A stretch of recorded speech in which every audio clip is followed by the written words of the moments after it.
बल्कि एक स्पिरिचुअल माहदा है अल्लाह से और इसके बंदों की भलाई के लिए। कुरान में चौथे पारे में लन तनालुल बिर्रा हत्ता तुनफिकू मिम्मा तुहिब्बून, तुम नेकी के बुलंद दर्जे को नहीं पा सकते जब तक अपनी पसंदीदा चीजों में से खर्च ना करोगे। यही वो रूह है जिस पर वक़्फ़ कायम होता है। जब ये रूह ज़वाल का शिकार हो जाए, जब वक़्फ़ अल्लाह के लिए किया जाए लेकिन फायदा किसी सियासी खानदान को पहुंचे, जब कम्युनिटी की अमानतें किसी पार्टी की नजर हो जाएं, तो वक़्फ़ बिल में रिफॉर्म एक फर्ज हो जाता है। यहां हजरत उमर रजी अल्लाह ताला अन्हु के दौर से वक़्फ़ की शुरुआत हुई है। सब लोगों ने डेटा बोला है, मैं ज्यादा डिटेल में नहीं जाऊंगा। यहां मदीना में Ruma which was bought and dedicated by Usman ibn Affan for public use. Prophet Muhammad सल्लल्लाहु अलैहि वसल्लम की हदीस है और फेमस हदीस है, when a man dies his days come to an end except for three things: charity मतलब तालाब बनाना, सराय, कुआं, बेनिफिशियल नॉलेज जिस इल्म से यूनिवर्स को पढ़ा जाए और कुदरत की नियामतों को अंडरस्टैंड करके इंसान के लिए, जानवर के लिए इस्तेमाल किया जाए, उस बेनिफिशियल नॉलेज को हासिल करना। और अच्छे बच्चे अगर हों, हु प्रेज फॉर हिम, ये सही मुस्लिम की हदीस है। लेकिन हमारे अगर दौर देखा जाए, हमने इसको कहां ले लिया। बहुत सारे बिल मॉडर्न इंडिया में, सल्तनत उस्मानिया में बहुत सारे रिफॉर्म आए। मैं ज्यादा देर नहीं जाऊंगा, मैं ज्यादा डिटेल में नहीं जाना चाहता। लेकिन वक़्फ़ जो है, वक़्फ़ एक बीमार जानवर की तरह, वो बीमार जानवर जिसकी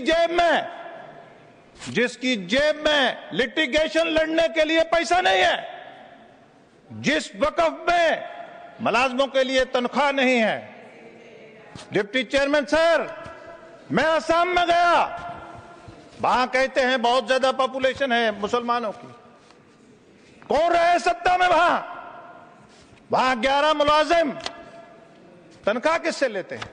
सरकार से। दफ्तर का है वक़्फ़ औक़ाफ़ का, रेंटेड बिल्डिंग पे बड़ी बड़ी बातें करते हैं। हमने वक़्फ़ में इतने बिल लाए, हमने बढ़िया वाला लाया, हमने वो लाया, हमने फलाना लाया। लेकिन ये सब चीजें ये बेकार की चीजें हैं। मैं ज्यादा डिटेल में नहीं जा रहा हूं। मैं खुशकिस्मती से जेपीसी का मेंबर था। वहां जब मैंने सुना, अपोजिशन को सुना, सत्ता पक्ष के मेंबर्स को सुना, स्टेक होल्डर को सुना, अब बहुत सारे हानबल मेंबर बोले कि फलां को नहीं सुना, फलां को नहीं, जजेस को सुना, वहां उलमा को सुना, जमीयत उलमा को सुना, स्टेट के बोर्ड्स को सुना, मौलवी को सुना, इमाम की उन ऑर्गेनाइजेशन को सुना, साउथ में चक्कर लगाया, नॉर्थ ईस्ट में लगाया, हर जगह चक्कर लगाया। कश्मीर से भी हुर्रियत जमीयत उलमा की जो एक तंजीम है, उन्होंने भी आके कहा कि हम कॉन्स्टिट्यूशन ऑफ इंडिया पे बिलीव करते हैं, लेकिन साथ में मुसलमानों की बात नहीं करी। उन्होंने भी क्या कहा, सियासी भाषण करा। हमने बोला 44 अमेंडमेंट्स हैं, अरे क्लास बाई क्लास डिस्कस करिए, लेकिन कोई बात नहीं करी। हमारे मेंबर बड़ा गुस्सा कर रहे थे, इधर बहुत गुस्सा कर रहे थे। क्यों गुस्सा कर रहे थे भाई? आप जेपीसी में आपने चेयरमैन को, स्पीकर साहब को कितनी बार जाके अपील करी कि जनाब हमने जाना है। जनाब कमेटी के चेयरमैन ज्यादा देर लगाते हैं। अरे आपने हल्ला गुल्ला करा, वहां आपने अनपार्लियामेंट्री लैंग्वेज यूज करी, आपने बिल्कुल वहां मुसलमान की बात नहीं रखी। आप मुसलमानों के मसीहा बनते हैं, क्यों बनते हैं मुझे नहीं मालूम। जहां आपको खतरा है कि मुसलमान हमें वोट देना छोड़ देगा, मुझे लगता है कि आपको ये बात, क्योंकि आपने यही बातें करी हैं। मैं देश के वजीर आजम को, देश के वजीर दाखिला को मैं मुबारकबाद दूंगा कि जिन्होंने एक बीमार जानवर 1995 का बिल, जो 1995 का एक्ट है, जो मुस्लिम की अमलाक को जहां बाढ़ नहीं खेत को खा दिया। डिप्टी चेयरमैन सर, बाढ़ ने खेत को खाया, बड़े अफसोस से कहना पड़ता है। मैं देश के वजीर आजम से कहूंगा कि 70 साल में जो इन्होंने वक्फ अमलाक को लूटा है, एक सीबीआई इंक्वायरी होना चाहिए। सीबीआई इंक्वायरी होगा, बात का पता चलेगा कि मुसलमान के हित में कौन है, असल में कौन है और नकल में कौन है। ये सारी चीजें अब आप बारी यहां आ गई है, मुसलमानों को डराते हैं आप। अरे जुड़ने दीजिए मेन स्ट्रीम से। अभी हमारे ऑनरेबल मेंबर कह रहे थे, बड़े सीनियर, मैं इज्जत करता हूं, मैं इज्जत की नजर से उनको सलाम करता हूं, हमेशा मिलते हैं। लेकिन जब हमारे एक फाजल दोस्त बोल रहे थे कि मुसलमानों को माफिया से जोड़ा, मुसलमानों को डॉन से जोड़ा, मुसलमानों को बैकवर्डनेस से जोड़ा, मुसलमानों को अनपढ़ता से जोड़ा, मुसलमानों को अब तो 90 के बाद टेररिस्ट से जोड़ रहे हैं। कौन था 70 साल सत्ता में? अरे मेरी बात सुनिए, आपने भारत को तोड़ा। आपने भारत को इसलिए तोड़ा कि आपके जहन में, आपके डीएनए में मुसलमान के लिए मोहब्बत कहां से आ गई? कहां से अगर होती तो आप उस वक्त मुल्क को नहीं बांटते, आप नहीं बांटते। अभी आपने बाद में उनको स्टीरियोटाइप, उनको डराया, उनको मेन स्ट्रीम से डिरेल करा, उनको देश के उनके सैक्रिफाइसेस थे देश की आजादी के लिए, लेकिन उनको चौक चौराहे में उनकी डिस्कशन को बंद किया। आपने किया सारा, आप ही हिसाब देंगे। आज दुनिया आप मैं में है, आज दुनिया हम में है। भारतीय जनता पार्टी हम में आ चुकी है। जरा मैं और हम में फर्क है, 1000 साल लगता है। आप सफर करिएगा। मैं कल एक लोकसभा की डिबेट सुन रहा था। मैं मेंबर का बहुत सीनियर मेंबर है, उनको मुसलमानों ने बहुत वोट दिए हैं और मेंबर पार्लियामेंट भी भेजे हैं, यहां भी भेजे हैं, वहां भी भेजे हैं। लेकिन देखिए 80%, 90% उन्होंने अपनी स्पीच में कोई मुसलमान की वक्फ में तरमीम की कोई बात नहीं करी।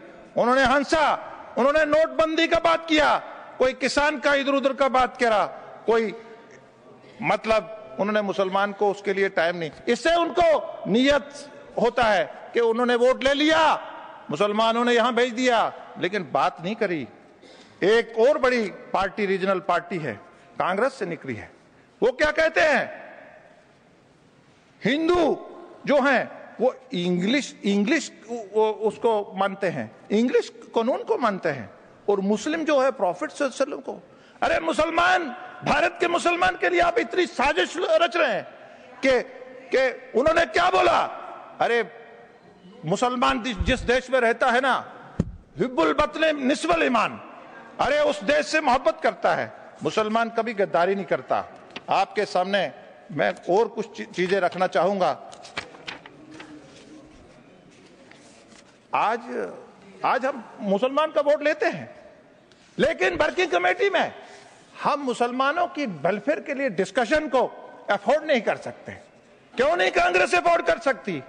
इसलिए अरे नरेंद्र मोदी जी से सीखिए। हैदराबाद में अपनी वर्किंग कमेटी में बोलते हैं मुसलमान के यहाँ एक हाथ में कुरान होना चाहिए, दूसरे में कंप्यूटर होना चाहिए। आपको क्या क्या तकलीफ है? अगर मुसलमान स्टार्टअप स्टैंड अप के जरिए विकसित भारत में मोदी जी का साथ देना चाहता है, दुनिया की सबसे अजीम ताकत बनना चाहता है, आप क्यों उसको बैकवर्ड रखना चाहते हैं? आप, मुझे मालूम नहीं कि आप उससे जुल्म क्यों करते हैं।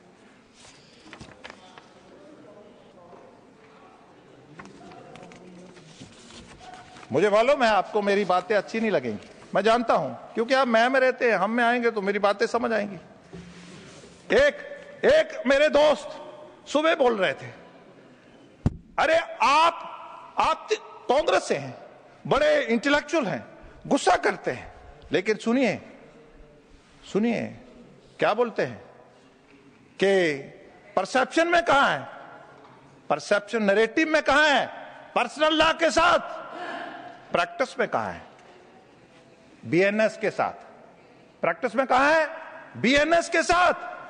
और बोर्ड के लिए क्या बोलते हैं, हम यूसीसी के लिए तैयार हैं। अरे 3 कांग्रेस को डिसाइड करना पड़ेगा कि आपका मेंबर कहता है सब बोर्ड को बराबर कर दो, इसका मतलब यूसीसी। अरे नैरेटिव आप कहते हैं हम मुसलमानों का पर्सनल लॉ है, आप वहां भी खड़े हैं। प्रैक्टिस में आप बीएनएस को एंजॉय करते हैं, आप पे थेफ्ट पे, चोरी पे हाथ नहीं कटते हैं।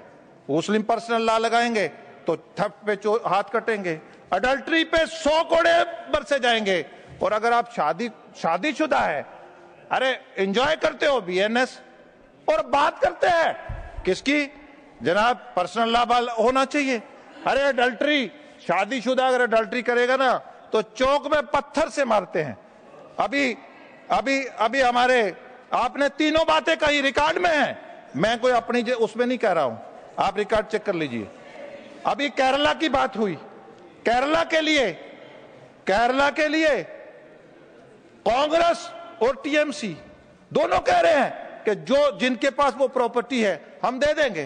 अरे 1995 एक्ट के तहत देंगे, जहां 225 एक्ट के तहत देंगे। आप सदन को बताइए, आप कैसे उस प्रॉपर्टी को दे सकते हैं? एक शख्स बोल रहे थे, एक हमारे आने वाले एमएलए बोल रहे थे, वो क्या बोलते हैं, कहते एंटी फेडरल है। अरे आप बनाए 1995 का एक्ट, तो वो एंटी फेडरल नहीं है। आप कौंसिल बनाए, नेशनल कौंसिल बनाए, वक्फ बनाए, वो सब ठीक है, लेकिन मैं प्रैक्टिसिंग मुसलमान पे बड़ी बात हुई, डिप्टी चेयरमैन साहब। अरे इस्लाम को समझने के लिए एक बातन और एक जाहिरी इबादत होती है। एक साइड आप बोलते हैं कि वक्फ में इस्लाम को समझने वाला होना चाहिए, आपका दबाव है हमारे ऊपर कि इस्लाम को समझने वाला, और जब हमारे मिनॉरिटी मिनिस्टर जब हम लेजिस्लेशन लेके आते हैं कि उसको प्रैक्टिसिंग, अरे एक साइड आप बोलते हैं कि उसको इस्लाम का नॉलेज होना चाहिए, दूसरी साइड हम प्रैक्टिसिंग मुसलमान रखते हैं, आप कहते हैं अरे उसको पॉइज को, अरे पाकी को वो कैसे समझेगा, अरे वक्फ की उसको पवित्रता को कैसे समझेगा? चेयरमैन साहब, इनकी समझ में कैसे आएगा? ये मैं की दुनिया में रहते हैं, कैसे समझेंगे? ये कलेक्टर की बात करते हैं।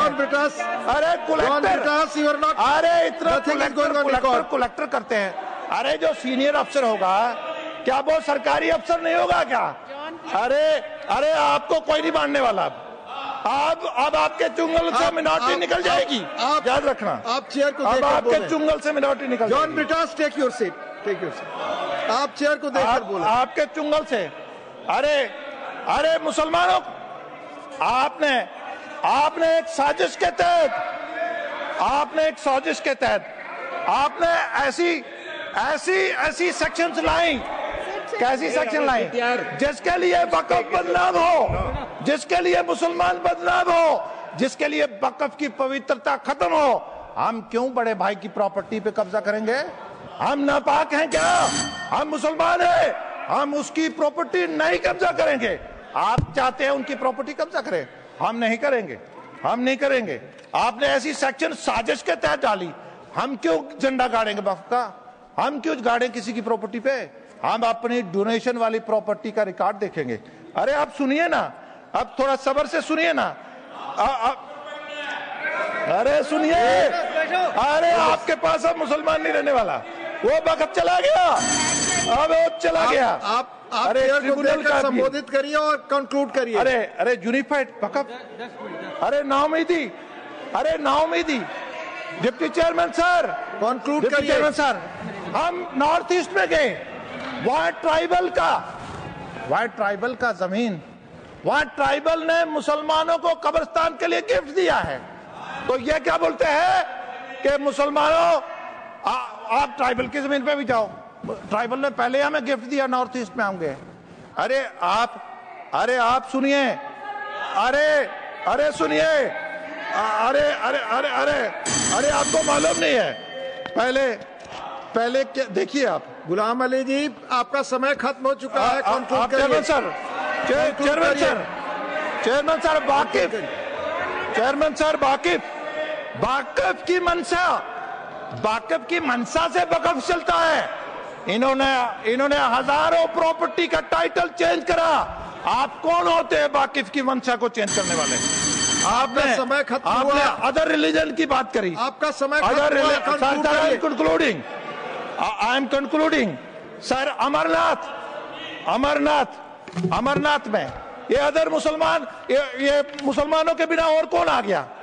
अरे सुनिए, अरे section 4 3rd does not mention that distinguished person in the field of administration, legal affair or financial matter have to be necessarily। सुनिए, श्री अमरनाथ में हैंसन, ओ सुनिए, अरे बोध गया में सुनिए, this act provides for the formation of. अरे मेरी बात सुनिए, बोध गया में क्या बाकी लोग नहीं है क्या? बाकी लोग नहीं है क्या? अरे कंक्लूड करिए गुलाम अली जी। मुस्लिम के बाद बात कर रहे हैं, उनको नाराज हो रहा है। आपने वैष्णो देवी, कंक्लूड करिए sir. I am concluding. Vaishno Devi पे जब हमने वैष्णो देवी में जब रिफॉर्म लाए, वहां के हमारे साधु समाज ने बहुत रेजिस्टेंस करी। डिप्टी चेयरमैन सर, आज वहां बोर्ड बना, श्राइन बोर्ड बना, आज वहां यूनिवर्सिटी बनी, आज वहां सुविधा है, आज वहां कैंसर अस्पताल बना। लेकिन 70 साल में आपका हिसाब हम सीबीआई के जरिए लेंगे। आपने लूटी है प्रॉपर्टी, हम लेंगे सर। इन्होंने मासूम, ये मुसलमानों का मसीहा बनते हैं। पिछले 30 सालों में 40,000 से ज्यादा मासूम इन्होंने कब्रिस्तानों में सुला दिए। आज इनको धन्यवाद। आज इनको कंक्लूड करिए सर। गुलाम अली जी, कंक्लूड करिए। Sir I am concluding. हमारे यहाँ बोलते हैं, अरे बीजेपी ने एमपी नहीं बनाया, बीजेपी एमएलए को टिकट नहीं देता। अरे आप 70 साल सत्ता में रहे, आप बताइए स्टेट वाइज चपरासी कितने मुसलमान बनाए? आपने स्टेट कैडर के कितने मुसलमान बनाए? आपने कितने आईएएस अफसर मुसलमान बनाए? अरे बात सुनिए ना, अरे फेलोशिप की बात करते हैं, अरे बजट कम हो गया इसकी बात करते हैं। आप मुसलमान के विरोधी हैं।